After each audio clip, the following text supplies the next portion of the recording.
The UN system in 2007 formed an umbrella agency called United Nations Energy, with membership of 21 different United Nations agencies. And then in June of 2009, the UN Secretary General established the Advisory Group on Energy and Climate Change to advise on energy-related dimensions of the climate change negotiations. And in their April 2010 report, Energy for a Sustainable Future, they highlighted two goals: ensure universal access to modern energy services by 2030, and reduce global energy intensity 40% by 2030. So one goal applies to the have-nots, and one goal applies to the haves. We in the US, I think you could arguably say we're a have benefited from the past 125 years of investment in over 1 million megawatts of yearly capacity to generate electricity in a context of rules to protect both the environment and the consumer and assure utility companies a fair rate of return. It's kind of a mouthful, but when you talk to the big energy company, the power companies that have a consortium of about 13 now, they stress very much that you need to have a situation where the government can make sure that your bills get paid. And then they're happy to help you. By contrast, there are 1.6 million people on the planet with no access to electricity. Wash clothes, provide food, provide water and sanitation, educate your children, all tasks handled without electricity for about 20% of the Earth's 7 billion people.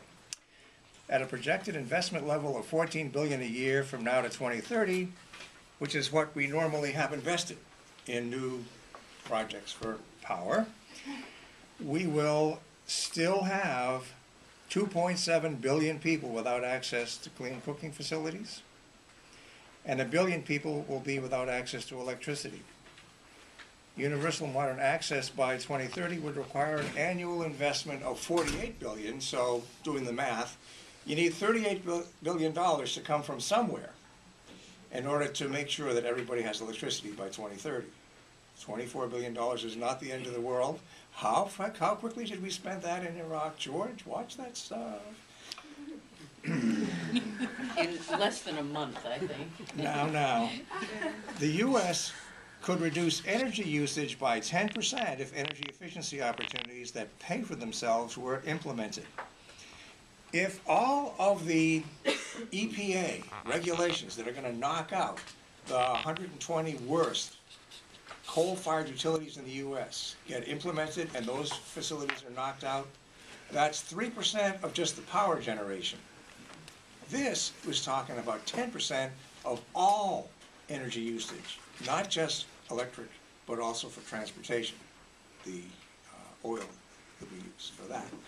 So what I'm saying is, you can talk about drill, baby, drill all you want, but the code word is save, baby, save. Yet the residential savings are spread across 129 million households, running dozens of appliances and devices in any heating and air conditioning.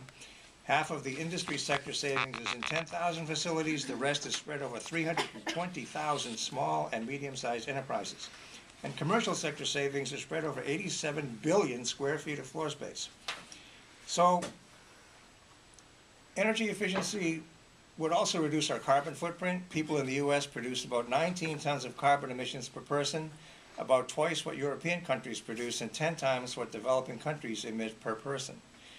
To reach that huge number of potential winners from energy efficiency, the price system is the best means. Okay, so I have economic roots, and I like the price system. And two women, Maria Cantwell, senator from Washington State, and Susan Collins, senator from Maine, have introduced a bill called the CLEAR Act, which calls for taxing and giving back. Wow. That would raise a lot of money, and it would go back to Americans. Revenue neutral, Republicans should love it, and it gives the right price signals. The Energy Project is all about providing the grassroots with opportunities to learn about and weigh in on policies such as those we've just discussed, and encourage and undertake local projects and promote energy efficiency and sufficiency for all. So with 2.7 billion people without access to clean cooking facilities, and 95% of those people in sub-Saharan Africa or developing Asia, we have a lot of opportunity in very little time. We're going to hear about cook stove opportunities today. We're going to hear about water. We're going to hear about Millennium Development Goals and health. And we're going to hear about the Clean Cook Stove Project.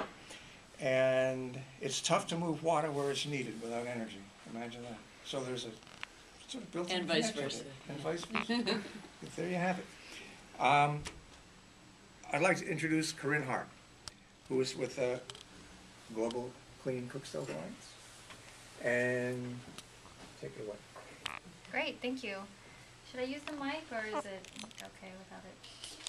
Okay. So I'm going to talk today about the Global Alliance for Clean Cook Stoves, which is an initiative of the UN Foundation focused on bringing clean cooking solutions to the developing world and tying it in, obviously, to the specific needs of women and